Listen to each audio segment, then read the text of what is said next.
কঠিন অভিযোগ উঠেছিল কেন্দ্রীয় সরকারের বিরুদ্ধে। দেশের নাগরিকদের ওপর আড়ি পাতার যে কাজে নাকি সাহায্য করছিল পেগাসাস সফটওয়্যার, সেই পেগাসাস মামলায় সুপ্রিম কোর্টে স্বস্তি পেল কেন্দ্রীয় সরকার।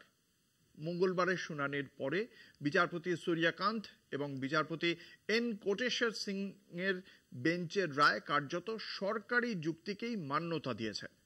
শীর্ষ আদালতের পর্যবেক্ষণ, নিরাপত্তার স্বার্থে আড়ি পাতা অপরাধ নয়, নাগরিক জীবনে কোনোভাবে হস্তক্ষেপ না হলেই হলো। সওয়াল জবাব শেষে 30শে জুলাই পর্যন্ত শুনানি স্থগিত রেখেছে সুপ্রিম কোর্ট। বিরোধীদের কথোপকথনে আড়ি পাততে পেগাসাস প্রযুক্তি ব্যবহারের অভিযোগ উঠেছিল নরেন্দ্র মোদীর সরকারের বিরুদ্ধে। কেন্দ্রের এই পদক্ষেপের বিরুদ্ধে 2021 সালে নিরপেক্ষ তদন্ত চেয়ে একাধিক পিটিশন দায়ের হয় সুপ্রিম কোর্টে। ইসরায়েলি প্রযুক্তির মাধ্যমে বেছে বেছে সাংবাদিক, সমাজকর্মী ও রাজনীতির লোকজনদের মোবাইলে আড়ি পাতা হচ্ছে বলে অভিযোগ করা হয় আবেদনে।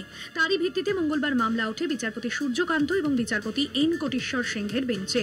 মামলাকারীদের একাংশের তরফে সওয়ালে সিনিয়র অ্যাডভোকেট দীনেশ দ্বিবেদী বেঞ্চের কাছে প্রশ্ন তোলেন, কেন্দ্রীয় সরকারের কাছে পেগাসাস আছে কিনা এবং তারা এই প্রযুক্তি ব্যবহার করেছে কিনা সেটা জানাই মূল বিষয়। আবেদনকারীদের আরেক আইনজীবী শ্যাম দিওয়ান সওয়ালে পেগাসাস রিপোর্ট প্রকাশ্যে আনার দাবি জানালেও তাতে সায় দেয়নি সুপ্রিম কোর্ট। বিচারপতি সূর্যকান্তের মন্তব্য, দেশের নিরাপত্তা ব্যবস্থায় ব্যাঘাত ঘটে এমন কোনো তথ্য বিস্তারিত জানানোর নির্দেশ দিতে পারে না আদালত। উল্টে দেশের নিরাপত্তার সঙ্গে কোন রকম আপোষ না করাই সমীচীন বলে মন্তব্য ডিভিশন বেঞ্চের। আড়িপাতা প্রযুক্তিতে নাগরিক জীবন ব্যাহত না হলেই হলো। দেশের নিরাপত্তার স্বার্থে পেগাসাস ব্যবহারে কোনো সমস্যা নেই, পর্যবেক্ষণ শীর্ষ আদালতের। কলকাতা টিভি।